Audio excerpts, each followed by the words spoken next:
Hello, welcome to Policy Public Square. I'm Annette Sorensen, a fellow at the 16th Council.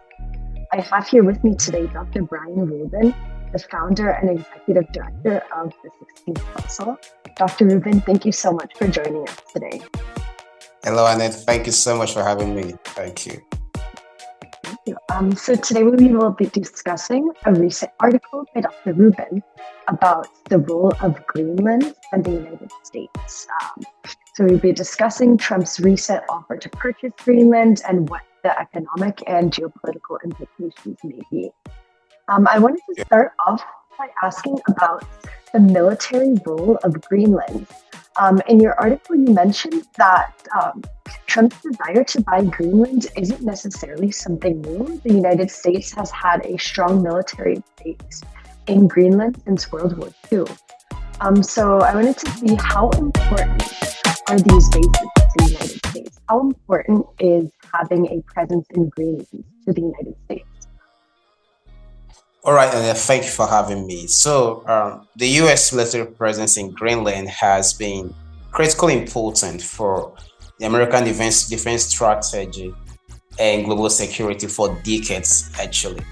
The most notable military installation, the Thule Air Base, was established in 1943, 42 or 43, sometime. That was during the Second World War. And later, it was expanded during the Cold War. Now, it remains a cornerstone of the U.S. and early warning system, right? It plays a pivotal role in the U.S. missile detection and space surveillance. Now, this airbase houses it has one of the most advanced radar installations in the world, serving as a key component of the U.S. ballistic missile defense system. So, given Greenland's location between North America and Europe, the base provides an essential forward position for monitoring potential threats. And that, of course, includes Russian and Chinese military activities in the Arctic. So, beyond the missile defense, the base is also instrumental in space operations. It serves as a key station for satellite tracking, monitoring military and even civilian satellites, and ensuring the dominance of the U.S. In space defense capabilities. Now, the growing competition in the Arctic, particularly Russia's increasing military presence and China's economic ambition, has made Greenland even more important to the American strategic interest. So you see, this really is of a great strategic importance, in terms of military and defense system for the U.S. I see. We know that Greenland and Denmark rejected purchase offers from Trump, but if the U.S. were to acquire Greenland, how might it be able to expand its military presence in this area? Are there currently limits on the United States military presence in Greenland?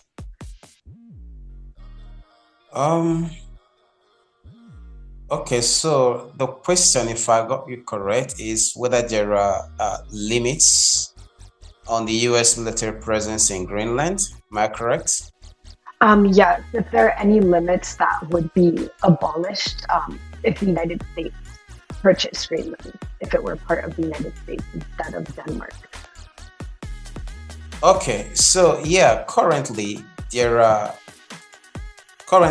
U.S. military operates under specific restrictions. So there are in Greenland, so there are restrictions. While the Thule Air Base remains a vital asset, the U.S. military activities there are subject to agreements with Denmark, which of course retains control over Greenland's defense and foreign policy. There's a 1951 U.S.-Denmark Defense Agreement, which governs the military presence of the U.S. And that agreement requires Danish approval for any expansion of American military operations on the island. Okay, so Greenland, though it is an autonomous territory, does not have full sovereignty over defense matters.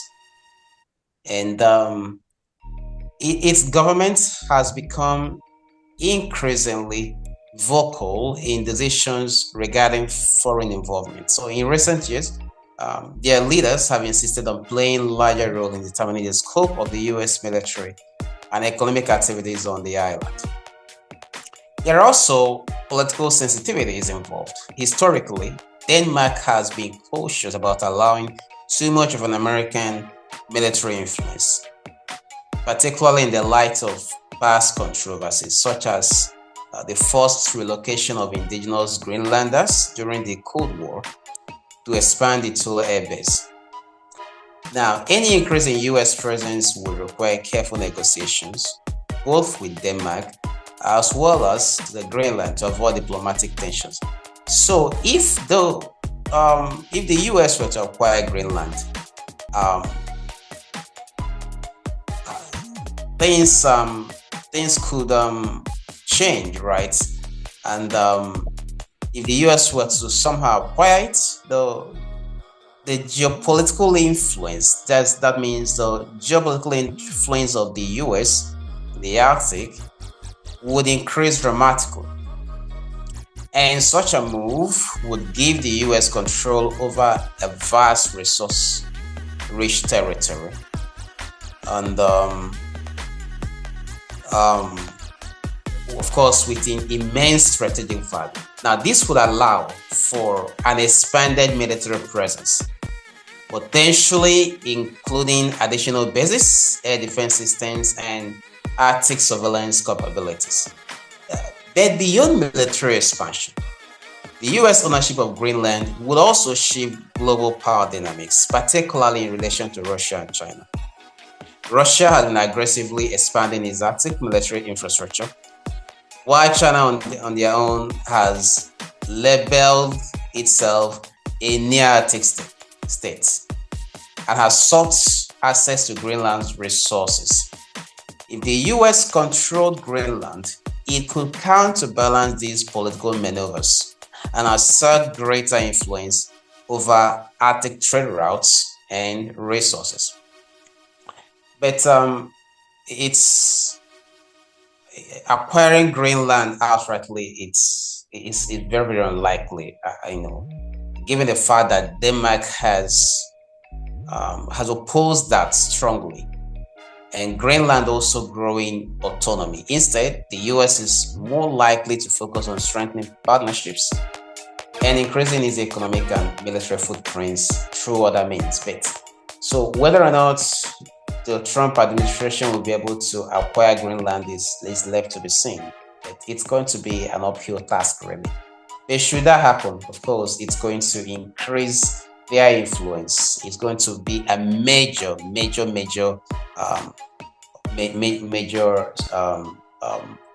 opportunity for the US to increase their influence in that region, and it's going to really help in counterbalancing the influence of China, in that region. So we discussed the importance of Greenland militarily. Greenland also has high economic importance. We just mentioned some of the natural resources that Greenland has. What are these, and what are the economic benefits of gaining access to Greenland's natural resource wealth? Oh, that's huge, Annette. I can guarantee you that the lot.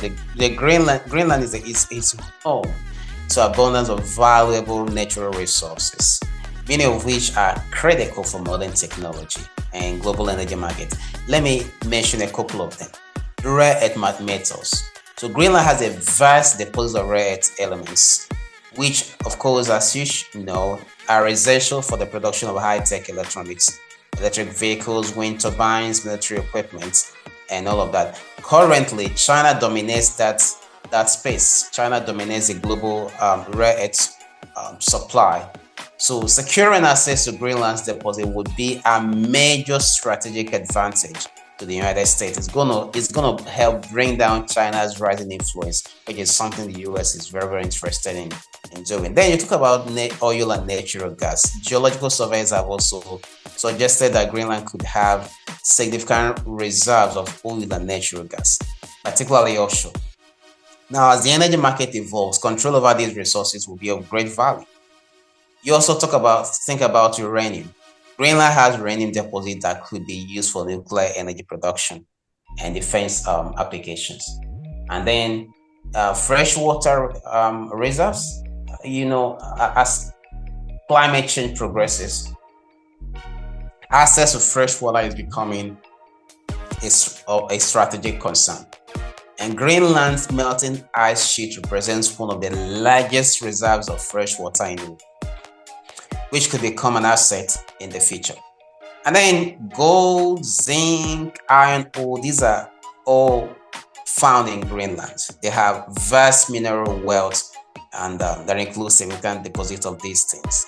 And this can boost industrial production and trade. So there's a lot of natural resources that could give the US very strong strategic advantage if they should acquire Greenland. I wanted to circle back to alternative paths for the United States to closer collaborate with Greenland's government. Aside from purchasing Greenland, you mentioned perhaps enhancing military or economic ties. How might we see this occur in the future? Okay, so there are options, and there are ways the U.S. could strengthen its ties with the Greenland, and one of them could be through infrastructure investment. It could develop ports, airstrips, energy projects. These would increase America's influence and economic cooperation. Again, military collaboration. The U.S. can expand their military cooperation, including joint training exercises and security partnerships. That would deepen their strategic ties. And again, economic partnerships. Direct U.S. investments in Greenland mining and energy sectors could reduce its reliance on Denmark and China. And that will foster a closer relationship with Washington. And then Arctic policy leadership. The U.S. can take leadership role in Arctic governance, and the U.S. could shape international policies in a way that benefits its interests and strengthens its position in Greenland. So these are options for the United States to collaborate more closely with Greenland in a situation where it is not possible, as it seems, to outrightly purchase Greenland. Right, I see. And then for my final question, I wanted to highlight the unique status of Greenland. So currently Greenland is an autonomous region of Denmark. So it is neither fully dependent nor fully independent at this moment. There have in recent years been some secessionist movements from Greenland. However, these are largely hampered because Greenland receives money from the Danish government, so the loss of income might not be feasible.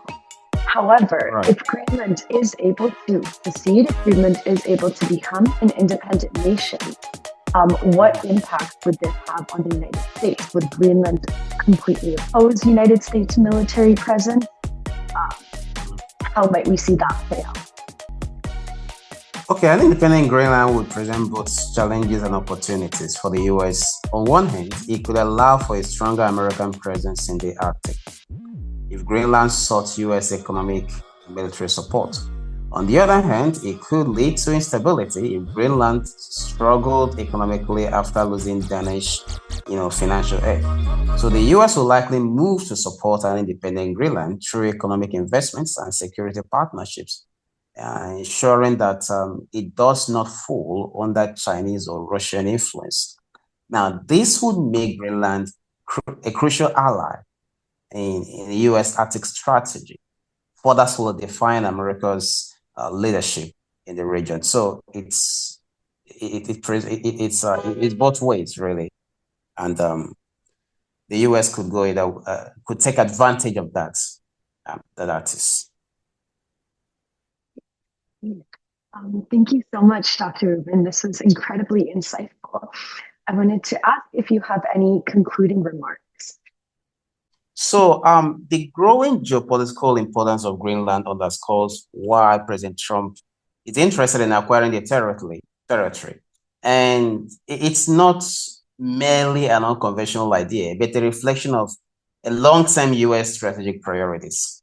While an outright purchase remains to be seen, the vast natural resources of Greenland, strategic Arctic location, and evolving political landscape ensures that the U.S. will continue seeking deeper engagement.